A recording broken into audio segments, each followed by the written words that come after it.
Oh, we're here. We're here. It's episode 4. 4. That's it. Yes. It's Excitebike. I had tried to start this episode about 5 minutes ago and then realized that I had the European PAL ROM of this, so it was too slow and it was in a weird resolution. I don't get it. I don't get why that works. But anyway, we get to spend an hour with Excitebike, and to be perfectly honest, I don't know how much content is honestly in this game. But we'll just start out here with the basic challenge on track number 1. Okay. I've watched a few speedruns of this game in my time, and it always seems like they land in a way that you'd think would be a little bit subpar, and I'm sure that that's just something that I am not understanding on a technical level. It always seems like they're kind of landing on their back tire, and that seems to be faster, but I don't know how it works. That's lap 1 though right there, so we're good.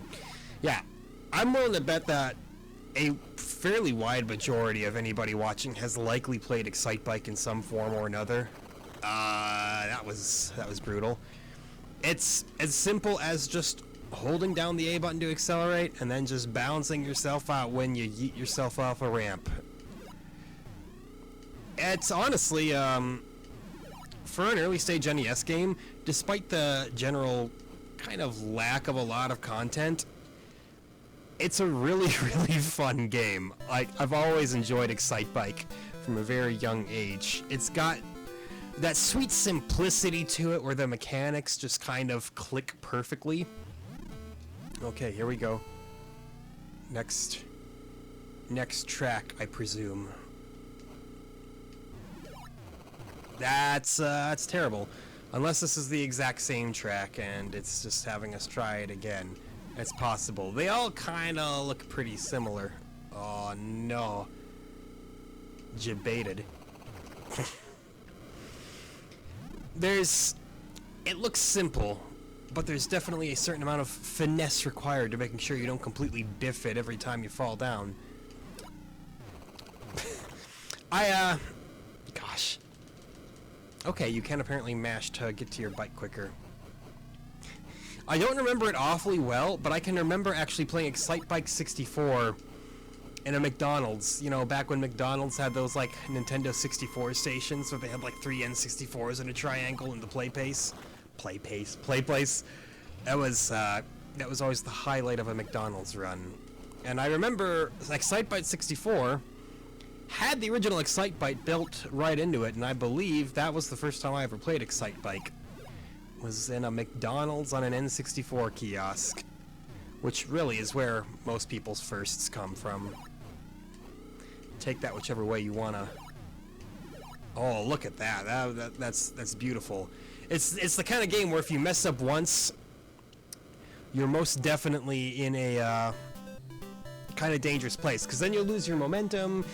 You can't take the ramps off as well as you'd like to take them off. But yes, that was definitely a new track. Which means now we're on track 3. And Excitebike 64 was... excuse me? Okay. Was also a very fun game. And to wrap it all off, this is one that nobody remembers, but I also used to play Excite Truck on the Wii with an old friend of mine. He had his Wii hooked up in his garage. We'd listen to old boomer dad rock records on his dad's record player. Cheap Trick and Jethro Tull. And we'd play Excite Truck on his Wii. And that was actually, a pretty well-made, fun game as well.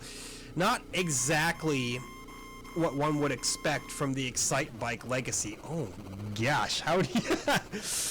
I'm not 100% sure how you take that myself. But yeah, Excitebike hasn't been completely forgotten, just mostly forgotten. I know there is an Excitebike assist trophy in Smash Brothers. Otherwise, though, it is kind of up there with F-Zero in terms of abandoned IPs. Oh my gosh.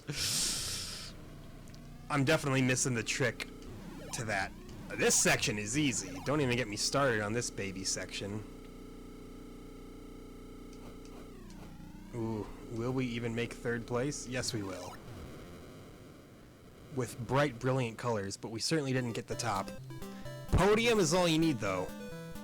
Oh, good, we actually got number 2. Try the next track! Don't mind if I do. I like how, like, one of the best indicators that you're on a new track is simply the palette swap in the colors. Gosh. It's like the turbo tunnel from Battletoads, but before the turbo tunnel even existed.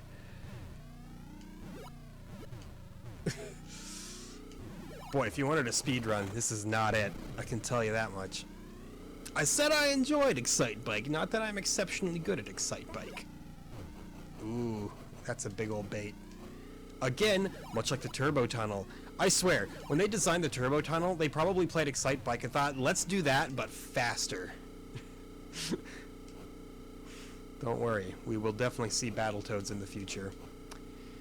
If this series gets enough traction and there's enough interest generated in it, I would most certainly not be adverse to looking at some other systems as well. Perhaps 60 Minutes to Lose on the Sega Master System. You never know. It might happen. But, oh gosh, I feel like there's no good way to take that. Before we, get overexcited, gotta stick with where we're at right now, which is this honestly kind of sad-looking Excitebike lap.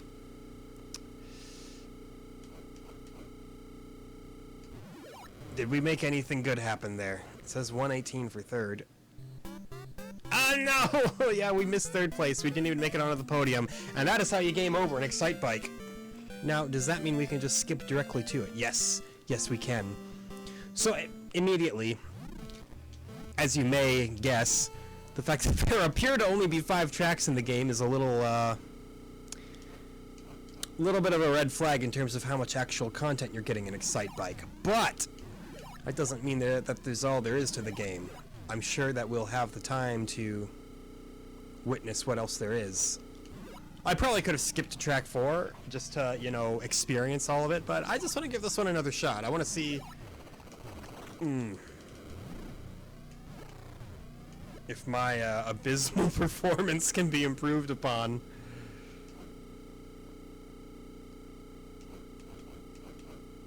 So yeah, that third place time, that's like the bare minimum that you want to be hitting. That's already a better first lap than we had on our first attempt, so that's a very minor confidence boost. Okay. It's not as off-putting as the gigantic blocky thing from the first one. So I think that is faster than going off the second ramp, which doesn't really appear to be an amazing way of doing it. Oh, you land directly on the spine like that and you've got yourself a bad time. So here's to hoping that we make it to the end. Yes. Okay, that was better. Provided that is truly the same the same track that we did before. Try the next track. Oh, unless it says 3 track again, so is this...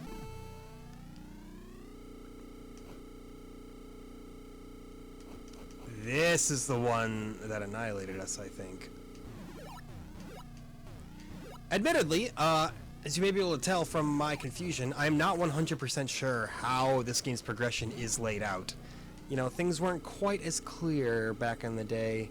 It's like it gives you track 1 through 5, but we picked track 3, we beat track 3, and now we're on track 3 again, but it's got a more stringent time requirement. I'm not sure. But that might explain why we're not actually doing that much better. Because what we just did was easier. I think that was still a marginal improvement. But marginal ain't good enough, Ooh. Oh, saved it! Saved! We didn't biff it that time, so that's fortunate. Oh, that's not gonna help us at all, though.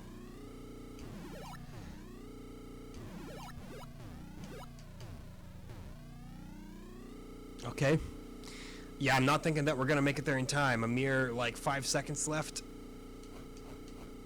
Nope. Oh, never mind. By the skin of our excited biked teeth.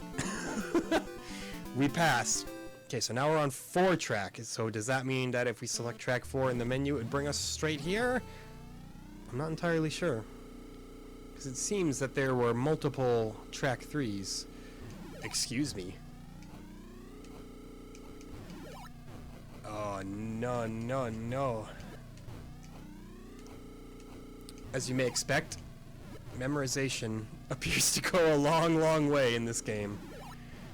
Knowing what's coming and knowing which lane you gotta be in. Oh, that was filthy.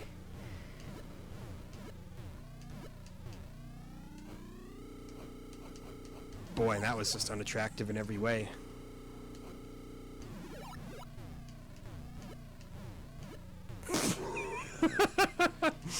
I don't even think we've passed lap 1 yet. Okay, well, I'm just gonna go ahead and say that that was not quite perfect. Oh, okay, so don't go to the very top because then you won't have time to react.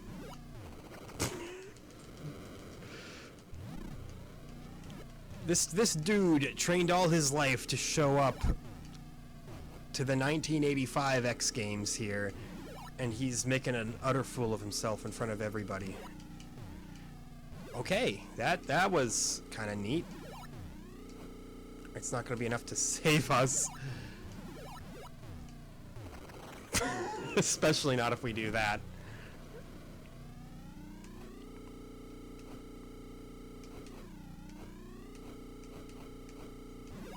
Alright, so there's a very unimpressive finish to that track.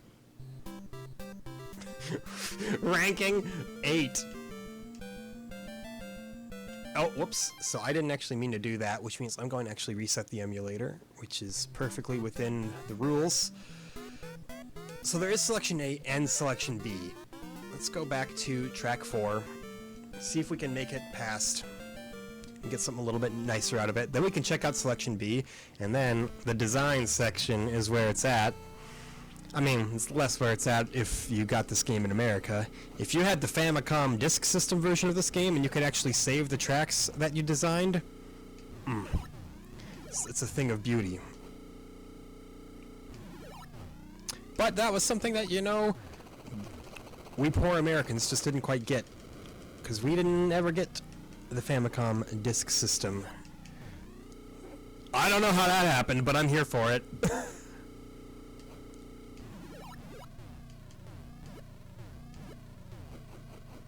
That I'm less here for that. That was a little ugly. That was something. I don't know what it was, but out of all the things that have existed, that was one of them. Oh no! Can't afford to fall off our bike, not in the 4th round. Not in any round really, but I'm happy enough with that decision.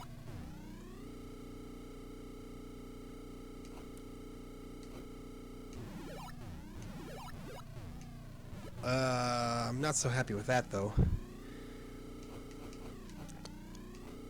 So, remember when I was talking in Clue Clue... Oh, we made it!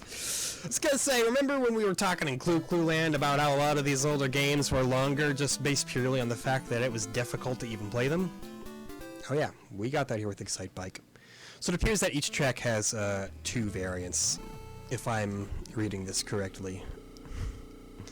So that was track 4 the first time, now it's track 4 the second time. Or did we make it to this one last time? I can't remember. You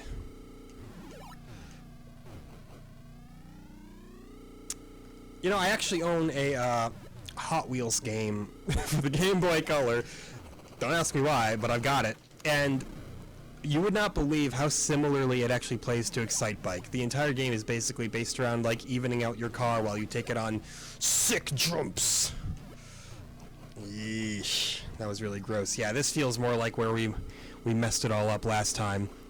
If I don't get this, I might just go straight to track 5 just for the sake of, you know, showing off more of the game here. I don't want to stay too lost in any one thing forever if we can help it. Because that's what this is about, you know, spending an hour to see as much of the game as we can in that hour and make a decision based on those experiences. Not like we're really deciding on much. Oh, I remember doing that the first time through this track. Well, if it wasn't certain that we were not going to pass before, it is now. Maybe we can at least do better than 8th place, although I'm not feeling it. I wonder if wheeling off a ramp is better for you in the long run. I may have to consider trying that. Nope, we did just as poorly, turns out. Okay, let's check out track 5, though. I like to imagine that this one is taking place at night in a dank evening motocross challenge. What do we got here? What crazy ramp life have you got waiting for me? Good start. As expected.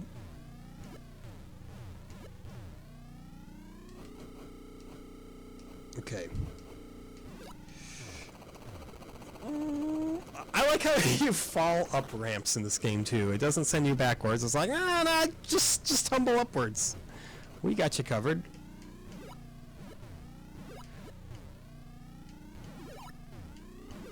Oh, okay. Wheeling off a ramp most definitely gives you different results. That said, the tempo there was staggeringly awful. In reality, despite the archaic backdrop of this game, it actually really did kind of set the mood for motocross and ATV games to come. I remember playing ATV Off-Road Fury 2 on the PlayStation 2. Fantastic game, actually. You wouldn't think so by the name, but it's really well made. And, oh, good gosh!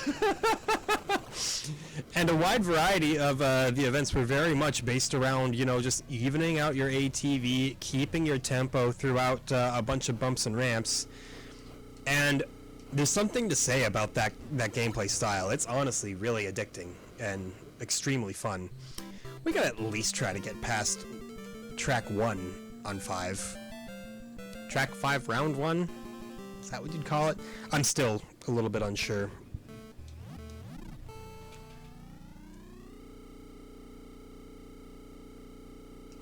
Okay, easy beginning. That was almost better. Come on!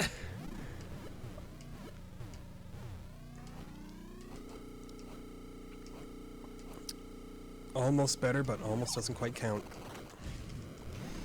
So, you know, when I was so worried about, oh, I don't know if there'll be enough content, that turns out that was unfounded. The game actually gets pretty difficult in the later levels. The first one is, you know, pretty easy. There's a surprisingly higher amount of depth than you would think once you realize that wheeling off of ramps really sends you. Like, look at that. Hey, we didn't fall off that time. That's pretty nice. We made up for it though.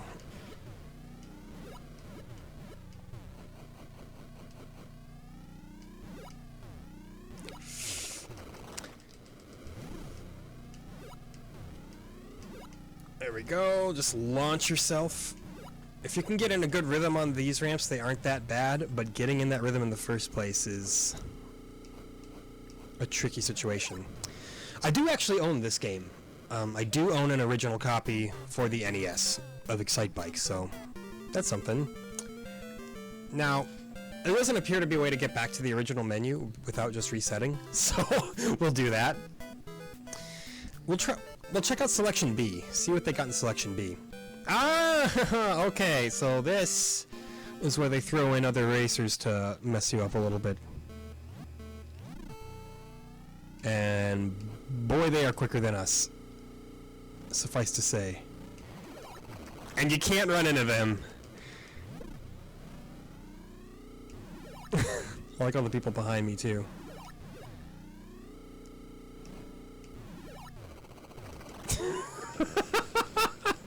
The game really becomes a little bit more of a, well, for lack of a better term, a complete and total clusterfuck when you've got more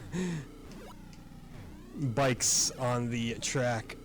I don't even know how far we are away from whoever's in first place. Oh, somebody ate it. Oh gosh.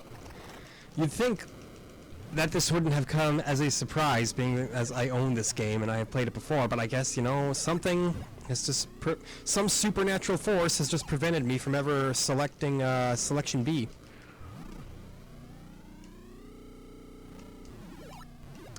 I think the tracks are pretty much the same as in Selection A, but adding other bikes to it, most definitely. Oh, that was so dirty. Most definitely adds a new element to it. We did not place first, but we did at least place. That's better than we did on any of the Track 5 tracks. Okay, yep, so now one track, part 2. They could at least differentiate it in that little splash screen. But as it is, you're kind of left to your own devices to figure out where you really are.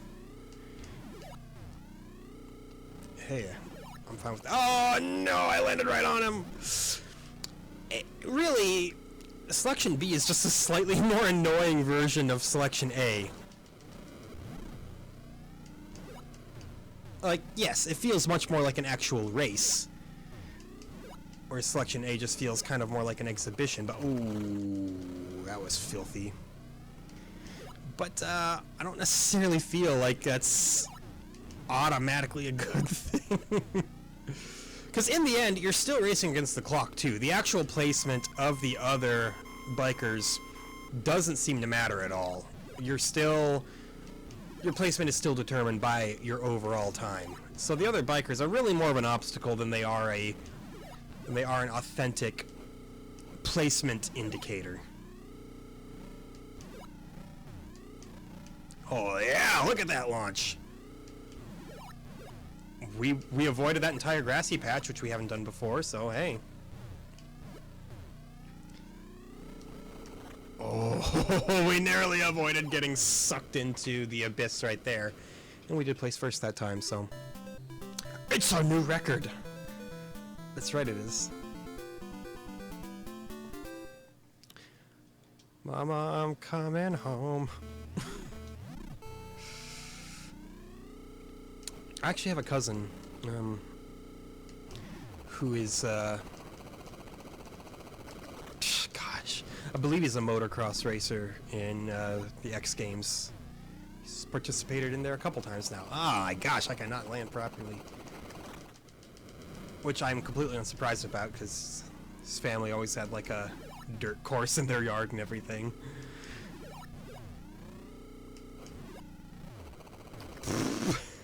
So yeah, the more spectacular the crash, the further away you are from your actual... The further away you are from your actual bike.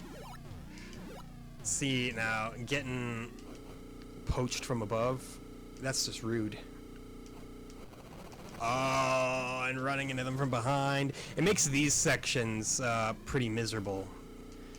Because you've already gotta dodge the dirt so that you don't slow yourself down too much. Hey, there we go. Took those much better. Dodging the dirt while trying to not rear-end somebody is more of an exercise in patience than anything else. Ooh, that was gross. Not a fan of Selection B so far. I mean, if you want some more challenge to squeeze some playtime out of the game, you got it here, but we'll just sneak right past those guys. we didn't even get third, so that's tragic. We came over on track number 1, and we'll probably come back to this, but before I do that, I want to look into the designer. What is the designer? It's exactly what you would expect it is. It's a fantastic little tool that allows you to create the most aggravating, horrific tracks you've ever seen in your life. Such as this one. You don't need to put effort into this, you just need to put stuff down at random. I don't even know what the arrows do, if anything. Whoops. Made a little too much of that.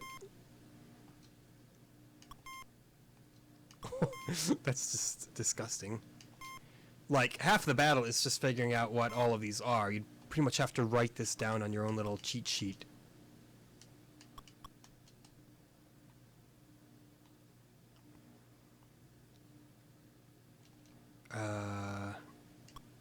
Is there any actual ending?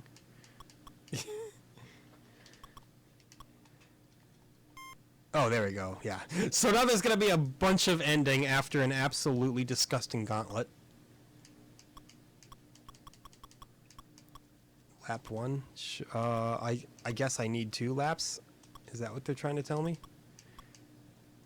Or can I just make it a 1 lap? There we go, okay. Will this be the one that I set?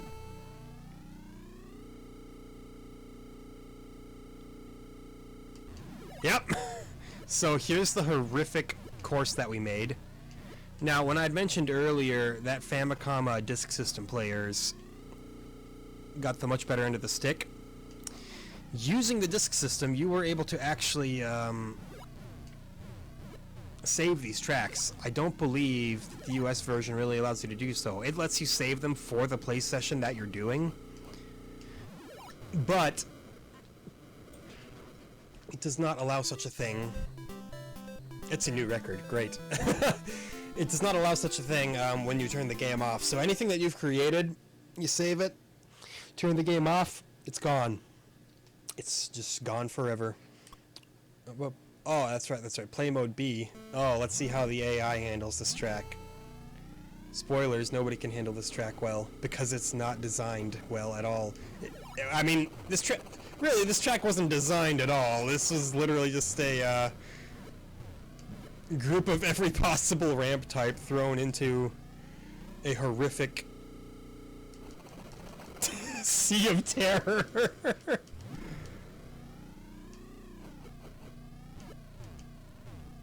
There's no actual design option that went into this.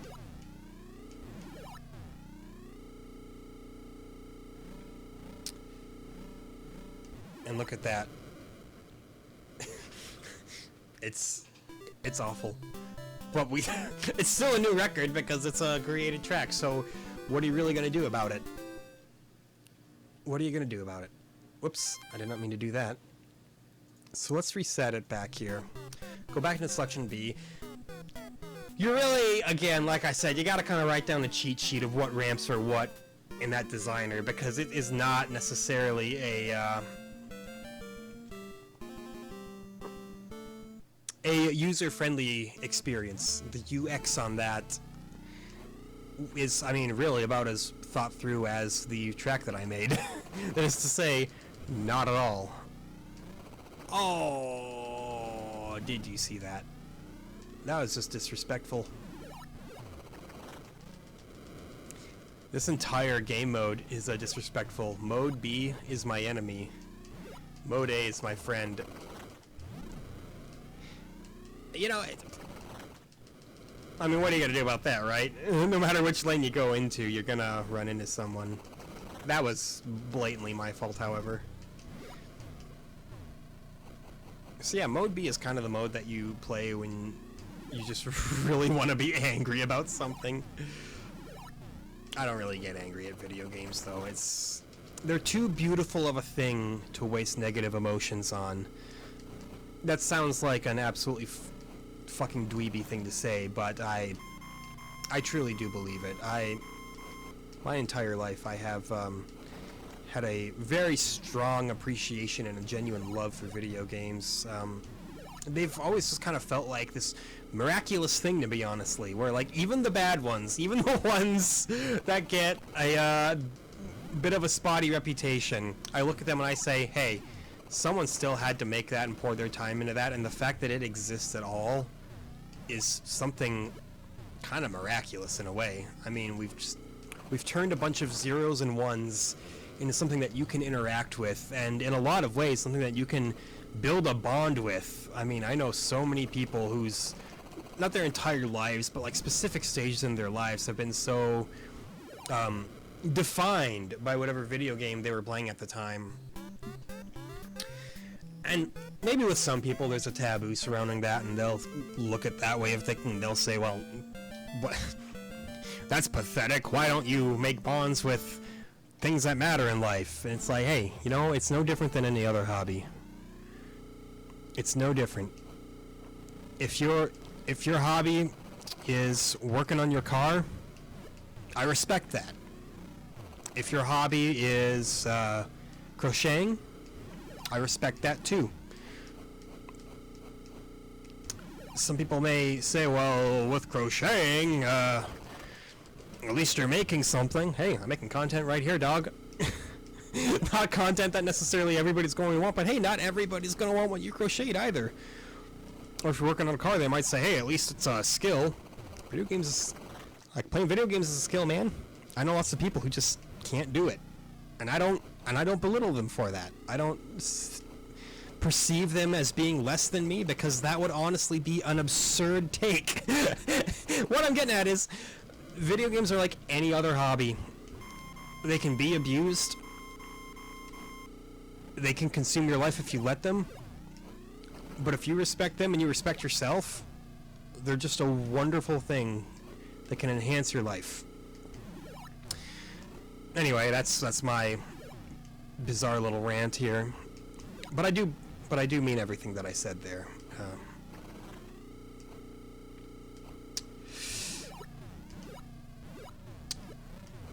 Trying to decide where I'm going from there. It's something that I do certainly wish I could share with more people. That's not to say that there's a shortage of people who enjoy video games out there, not at all. But it's hard to talk about when people don't have an appreciation for it, you know. But again, I suppose that goes for any other hobby. If somebody else tried to talk to me about the modifications that they made on their old AE85, I would probably not know a whole lot of what they're talking about either. And that's completely on me. I mean, if I don't know anything about cars, it's because I never took the initiative to learn anything about cars.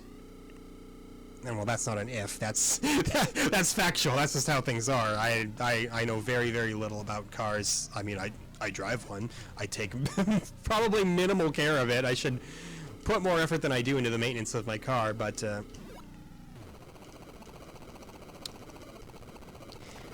not in love with cars, and it's fine that I'm not in love with cars, just like how it's fine that not everyone else is in love with video games. But you look at hobbies like movies or music. Everyone likes music. Not everyone likes the same types of music. That's obviously... I mean, that's been a point of contention for decades at this point now. You like that rambunctious jazz music? It's good for nothing. You like that trashy disco music? You like that noise death metal? Yeah, people always argue about that. And I'm not for a second gonna claim that there's not those exact same arguments about video games. No. Especially as video games show up in the mainstream a little bit more often. You know, things get more popular. Things get monetized in different ways. The business aspect of it changes, and there's a lot of very diverse and divisive opinions about it. I know I had mentioned in a previous episode that I do not mind Call of Duty. I know a lot of people hate Call of Duty, not even necessarily for the game that it is, but because of what it represents in the world of gaming overall. Like, a lot of people see it as the poster boy for the lazy annual installment, the poster boy for loading a game up with microtransactions, with putting too much emphasis on a multiplayer role, putting not enough emphasis on policing a community and developing a toxic environment. And there are arguments to be made for all of that, but in the end, you could probably make similar arguments for just about any other franchise under the sun right now. I think Call of Duty is just kind of put under a lens that people tend to focus on a little bit more than any other games. I am not good at this this track, by the way, in case you couldn't tell. And that's not to say that criticism is not valid. Criticism is, of course, valid. I mean, heck, we get game journalists whose entire job is to criticize. Although usually they just throw anything between an 8 to a 10 to pretty much any game that comes out and calls it good. In their defense, though, if they give a game anything like less than a 7, then everyone is mad anyway. I do not envy gaming journalists. If you praise a game more than the general public thinks it should be praised, you get accused of being paid off. If you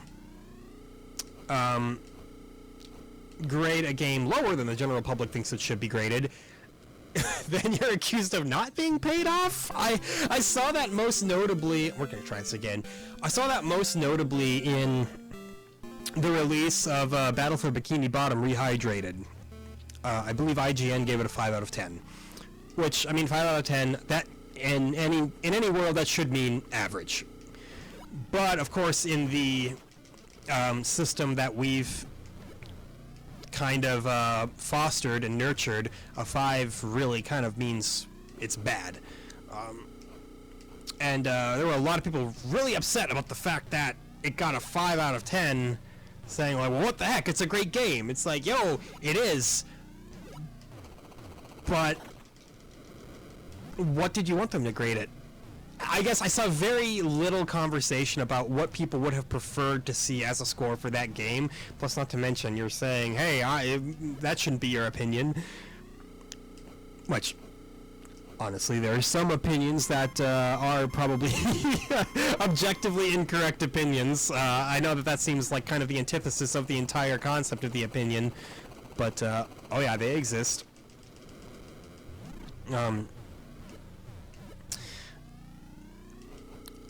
But yeah, there was no conversation in terms of, like, what did you want to see from this? You don't like that it was a 5. What do you think it should have gotten? It certainly shouldn't have gotten a 10. What score, like, what's the spectrum here? In terms of hyperbole, what is too low and what is too high? Should we abandon the out of 10 grading scale altogether? No, forget the out of 10 grading scale. What if we just abandon the rating scale? Because clearly people are not happy with numbers, no matter what you give it. The Last of Us Part 2 got an absolute metric shit ton of 10 out of 10s. People didn't like that. People thought, well, they're clearly being paid off. This game is not that good. Doesn't deserve all these 10s. And in fairness, I really believe very few games at all deserve 10s. 10 should be reserved for, like, the elite. The greatest things that you've ever played. Like, they shouldn't be handed out lightly, I think. But again, that boils entirely down to opinion. I know some people who use a rating scale where they're basically like, if I liked it, it's a 10. And, I can't be upset about that. That would be a poor use of my time, getting mad about that. It's like, hey, you like something, you're enthusiastic about it, you want to tell everyone how enthusiastic you are. Who am I to curb positivity, especially in the gaming environment? I think, going back to what I said about them kind of being this magical thing that I've always loved, I do get a little bit, not upset, but just a little bit melancholy when I see like a lot of negativity surrounding a specific release, or heck, a period of time in general. I see some people who are like, 2019 was awful for video games. The last good year we had in video games was like 2006 or whatever. I'm like, man, you haven't been playing anything in the past 15 years, have you? Because there's a lot of good stuff out there. Even if it's not necessarily always in the mainstream, there is always something for everyone. And again, it's not to say that you cannot criticize something. You're absolutely free to say, I didn't like that.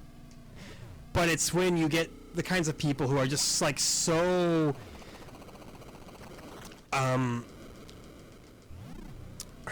so disenfranchised with everything. Like, if you don't like one game, alright, you didn't like that game. When you don't like every game, I don't know, man. Maybe video games just aren't for you anymore. And that's okay too, you know, people grow in and out of hobbies, but there's only a certain amount of negativity that you can waste on any one thing. Like, if you're really not getting anything out of a medium, I'm not saying get out because we don't want you here, but I'm saying for your own sake, maybe it's just better to try something else out for a little bit. If nothing else, just to, you know, refresh, reboot.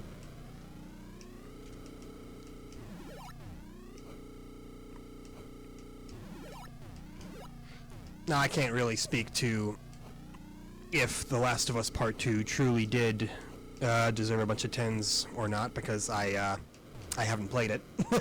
I've only played a little bit of the first The Last of Us, so hey, I don't think we actually beat Track 4 the last time we tried it, so that's kind of nice.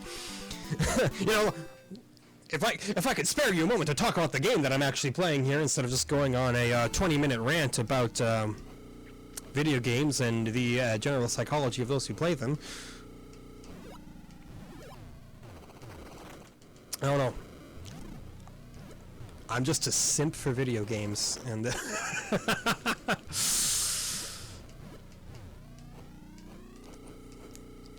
I like a wide variety in video games. That's... Oh, gosh, this track is rough. That's the biggest reason why I decided to take the YouTube approach to content creation rather than, say, the Twitch.tv approach. Streaming has its merits. I've tried it before. I wasn't bad at it, but Twitch, more than any other platform, really... I'm not going to say force. It doesn't force you to, but it really kind of naturally funnels you into playing a lot of the same game. And I can't do that. Like, if I spend too much time on one game, I look at all the other games in my backlog, all the other games on my shelf, all the other games that have been created, and I say, gosh, I feel like I'm missing out. Like, the only MMO that I ever really got into at all was Final Fantasy XIV. I made it to the end game, did all the end game raids, and I really haven't touched it since, just because then I thought, okay, I have beat Final Fantasy XIV, which, I mean, it's an abstract statement. You can't really beat an endless game like that necessarily. There will be another expansion. There's still more that I could do in the game. But I thought I'd put enough time into this. It's time to experience some new things here. And that's really a big part of what caused me to start this series in particular. If I thought, hey, if I spend an hour on all these different games, that's a lot of different variety that is encountered right there. It's a lot of different stuff that you experience. And more than anything, that's what I'm about. Like, I want to see it all. Even the worst games. When we get to Dr. Jekyll and Mr. Hyde, I'd say notoriously terrible game, but you bet I'm going to embellish every moment of it. I'm going to say, hey, I feel privileged to even play the terrible games. Because, again, I love the medium. I love the medium, and I want to see it flourish, even more than it already has. I feel like we live in a very fortunate world that the reputation of video games was able to recover from the video game crash of the 80s. I feel like we're very fortunate that it has found its place in the mainstream as far as it has already. And I'll feel really fortunate if I manage to beat this track at any point in my life. Boy, that is a really rough jump, going from that ramp to this behemoth. Like, that's gonna kill your run every time. And you might say, well, hey, do something different, don't what you're trying. And it's like, dude, I don't even know what I'm doing. I'm just going for it. I'm just sending it. And that's why it's not working out. See, I said that part's not that bad if you have tempo, but any normal set of human eyes will tell you there was no tempo there. I think that was marginally better than our last attempt, but it's not good enough. Oh yeah, ranking number 7, I think that's the best we've done on that track. If I spend another 15 minutes on this track, so be it, you know? We've witnessed a lot of the rest of the game, may as well. That's what the series is about, squeezing that hour out. Now, a lot of games, we won't have to do much squeezing at all. Once we get to your Metroids and your Legend of Zeldas, an hour is going to be like, we barely saw anything, what's going on? If I decide to approach different platforms, especially, that'll really open it up. But, you know, baby steps. Baby steps. I only get so much time in a day. I do work full-time, like the good wagey I am.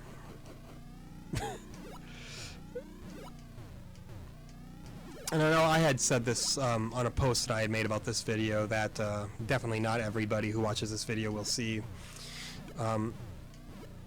Outside of just wanting to experience a lot of different games, another big reason why I did this was just to, I don't know, fill my life with something to do, honestly.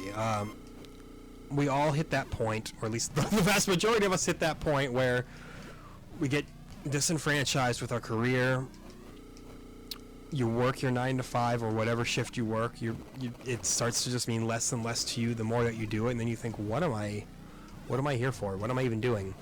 And admittedly, that's kind of the selfish portion of this series, is I wanted to find something else to do. Just to fill my time with something that I could look at and say, yeah, I'm reasonably proud of that. I feel good about that. And I can only hope that I get the opportunity to share this with more and more people, because honestly, I need it in my life. I need let's go track 3 just to mix it up.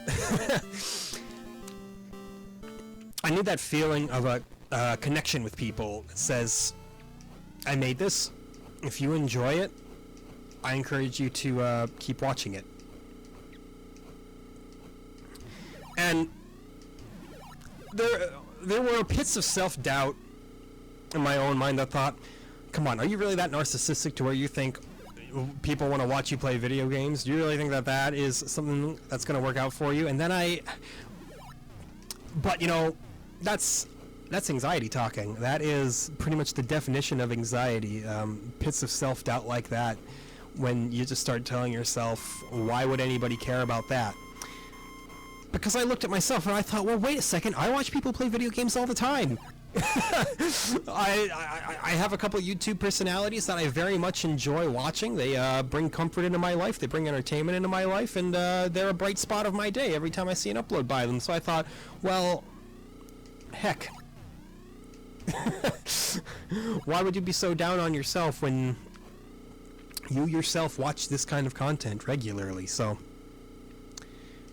that's all you can do. Give it a go.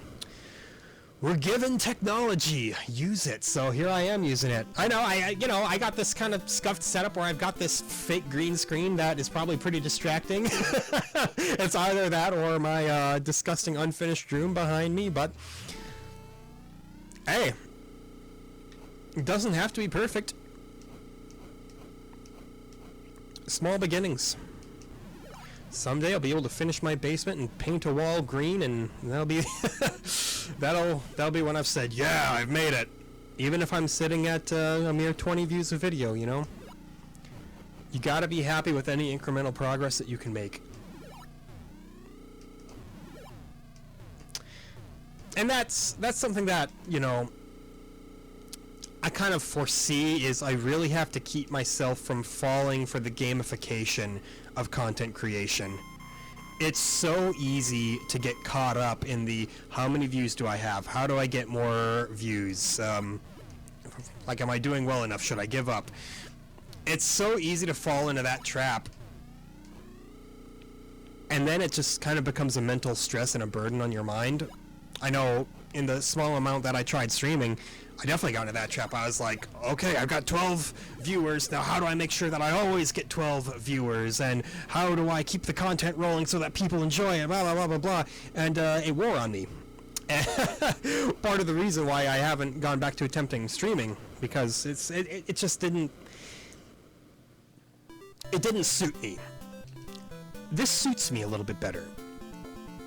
It's a platform to, just kind of rant for an hour. And it's a platform where I can just kind of take things my own speed, and as long as I don't get too caught up in the what ifs between everything, it shouldn't be a problem.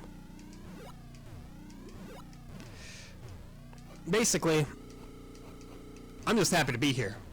I'm just here for the good time, and I hope that you can all have a good time with me as well. I feel like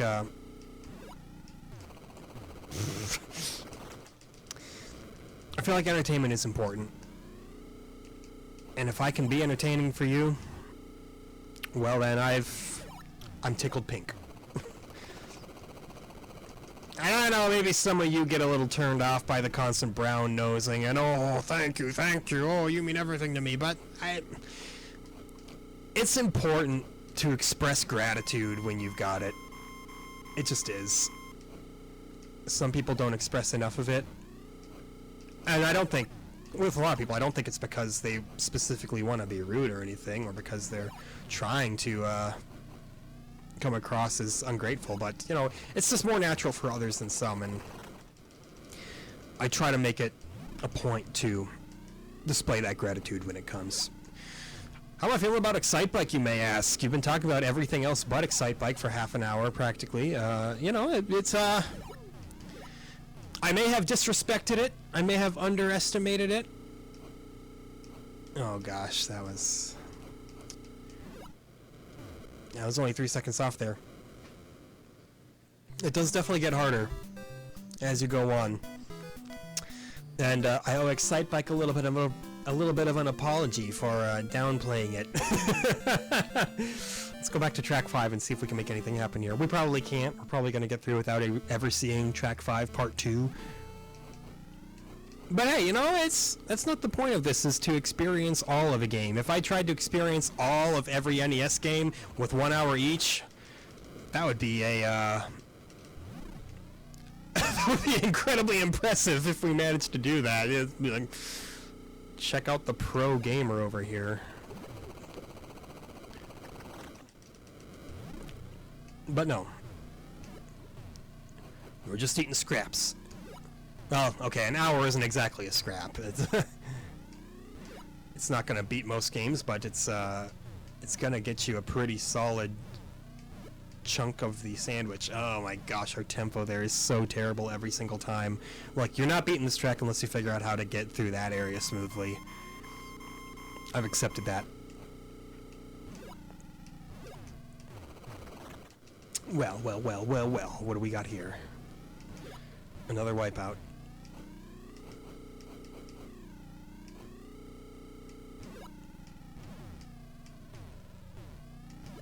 Now I'm actually trying to pay attention.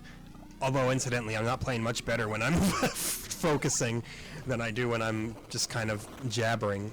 Like, look at that. We're already well past that 3rd place threshold. I respect Excitebike speedrunners much more than I already do. Let's be real, I respect speedrunners in general. To have the fortitude to grind out a game over and over and over, getting every single frame picture perfect. I can't do it. Oops, I didn't mean track 1, but sure. I guess we're playing track 1. Yeah, I cannot speedrun. I gave it a try once, I tried to learn some Spyro the Dragon speedrunning tricks, and then I thought, gosh, if I do this, I'm just gonna wind up hating this game. Like Spyro the Dragon 1, it's one of my all-time favorite games. I thought, no, I'm not gonna spoil this by overdosing on it. I need Spyro to remain pure in my life. It's just one of those positive things that I don't want to taint.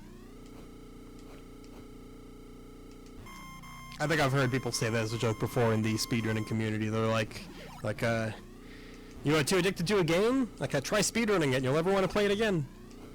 And yet they do it anyway, because the human desire for competition is too strong.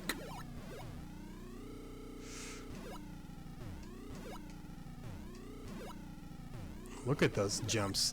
See, when you're feeling bad at the game, just go back to track 1 and you'll feel like a golden god again. These jumps are easy. Mild problem with this game. If you land while you wheelie, you should just land on the wheelie and keep going. Instead, he goes back to the neutral position and then wheelies again. Missed opportunity there. But, you know, game devs at this point weren't too worried with polishing the little things. They just wanted to get something that worked out. Not everyone succeeded in that. We're gonna see our fair share of broken, busted open, and abysmal releases for this.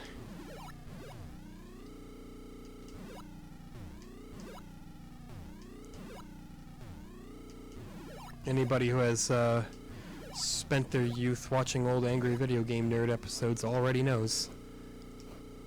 There's a dude where, like, I know I was talking about positivity in gaming. I love how the Angry Video Game Nerd is almost a purely negative entity that just is basically, I mean it's in the name. It's angry at every video game. He is angry at every video game. And yet it's almost a comfy series in a way.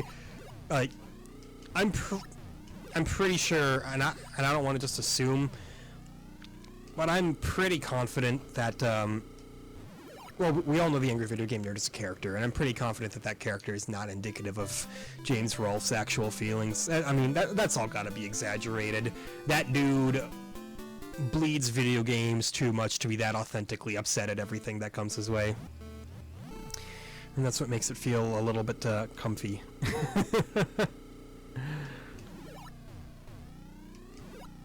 Maybe it's the old school looking wood grain basement he's got. Maybe it's the fact that, you know, the older episodes are so old that they're in standard definition. Like, you want to talk about early YouTubers. He wasn't even a YouTuber when that started. He was on his own platform, I think. But, man, he's got to be one of the earliest content creators that I can remember watching, outside of, like, Homestar Runner.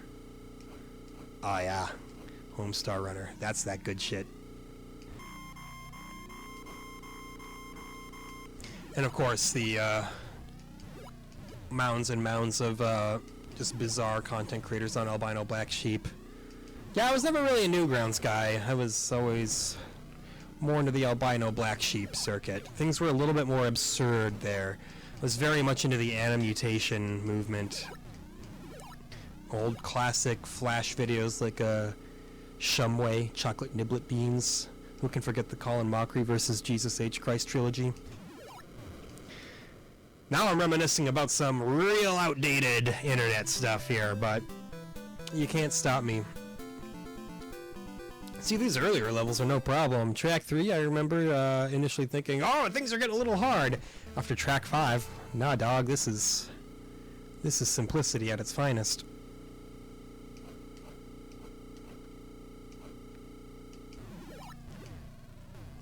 So yeah, this is I want to say kind of the first time that we've done a video that has to kind of reuse content. Like, we've gone back to tracks 1 through 4 numerous times this video already. Baseball, I guess we kind of had to, you know, played a new game, but that, I mean, I don't know if that counts, you know. Every game of baseball is a different experience. Sports are a very almost procedurally generated ordeal. something with 10-yard fight, you know. 10-yard fight was simple, and it felt like kind of the same thing, but at least, you know, the difficulty level, I think, was going up with every play. And every game of football turns out differently as well. That's why we've got concepts like scoregami, football games ending in scores that have never happened before.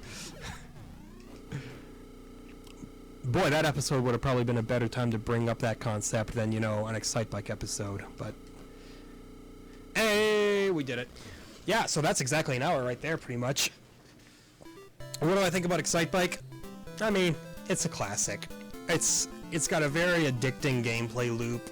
There's not a lot of content in it, admittedly. It's pretty simple.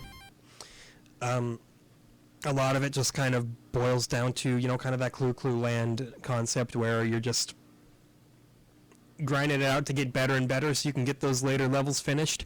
You can have a good deal of fun with the design mode if you really put a lot of effort into it and if you had a friend over. I imagine designing tracks against your friends and then challenging yourself in that would be a good amount of fun. But when you design the track yourself, you know, there's only so much that you can do with it. How would I rank this as to if you got it when it launched? It would certainly be fun. Spending full price and getting the small amount of content that is in the game might feel like a little bit of a bummer, but when you compare that to the Atari 2600 games that preceded this, or Intellivision, or whatever second generation system of your choice, is that second or third generation? I can't remember.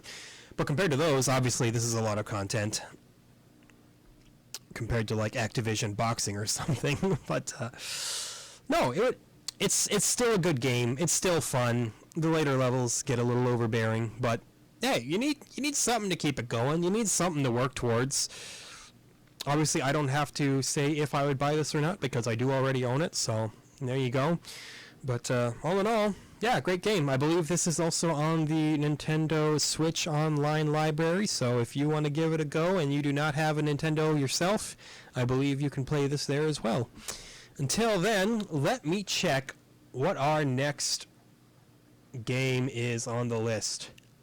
Ah, yeah. It's golf. Just golf. Well, I hope you enjoyed this episode, and I hope that you will tune into the next episode where we play and likely botch golf.